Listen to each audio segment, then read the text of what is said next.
In this video, I analyze all the clues that point to Karl-Anthony Towns being the next star to force his way to a new team.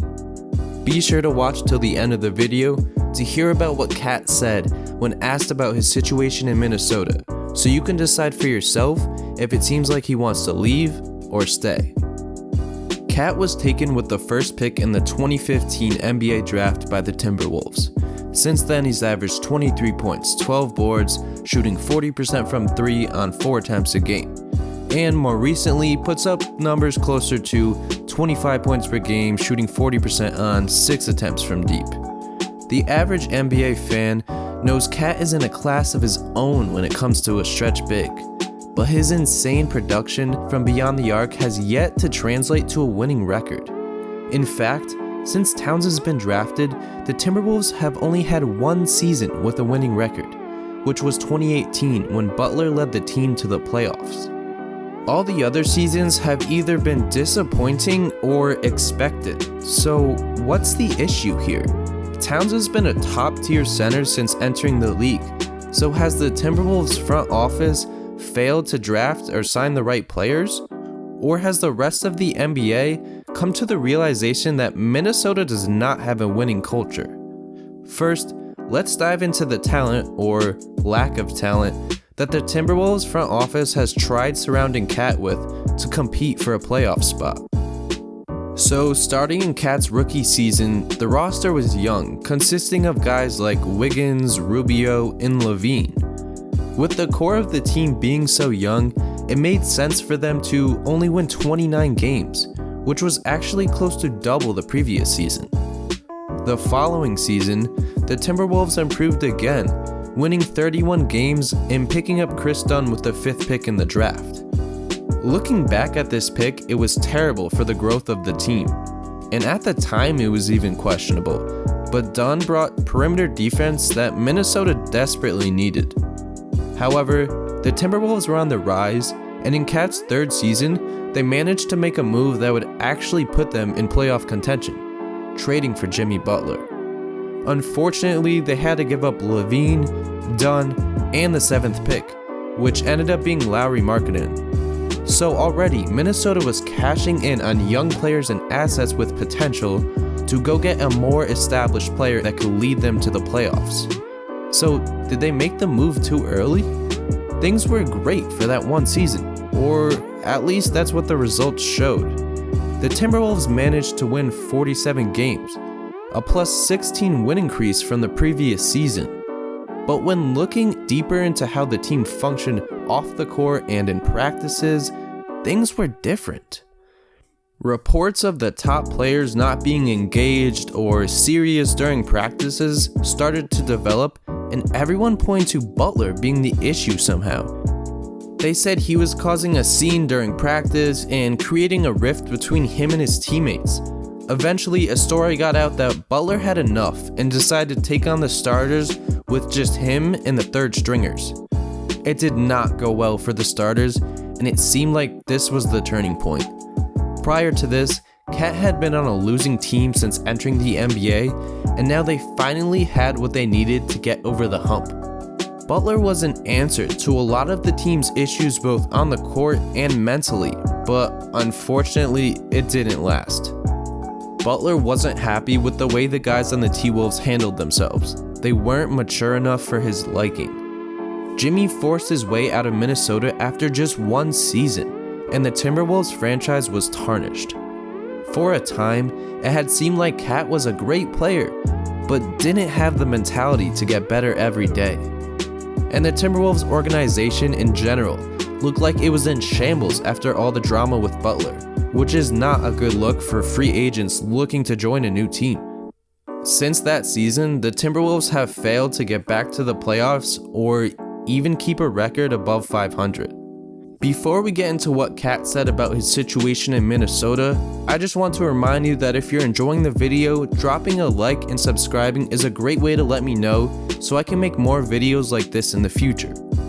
The following season, Minnesota knew they had to fill the hole left behind by Jimmy, so they traded for a great 3-and-D wing, Robert Covington. They also previously acquired Teague and picked up Derrick Rose as well. The roster was at least growing in maturity as they continued to add veteran players, but the results were not there. Following the 47-win season, Minnesota only managed to win 36 games, and it seems like they had already reached their peak with their core players. The front office must have realized this as well, because the next season, which was the 2020 bubble season, they finally moved on from Wiggins and got D'Lo in return, who only ended up playing 12 games. The T-Wolves had acquired a fringe all-star guard that has tons of potential on the offensive end, but is lacking on defense.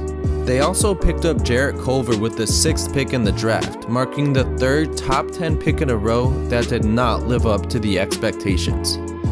This season was a weird one, filled with injuries, the NBA bubble, and mid-season trades, so we'll give them a pass for only winning 19 games in a shortened season. But the issue with all this is that Towns doesn't care if the team is injured or whatever the case may be.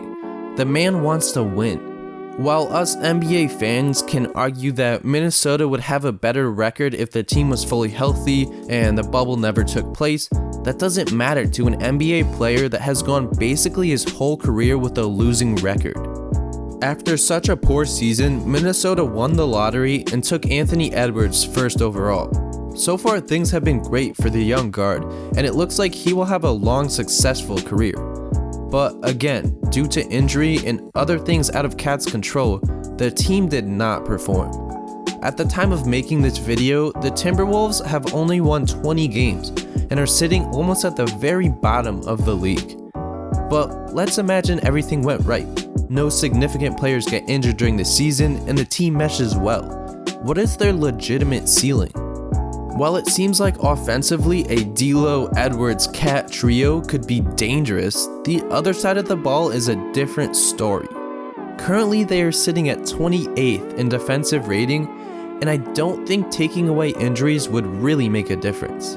A team that is decent on offense but terrible on defense is not a playoff team. So now the question must be asked, what does KAT think about his situation in Minnesota? So far in his career, things have not really gone well, and while having one of his best friends on the team in D'Lo could keep him happy, what really matters to him is winning.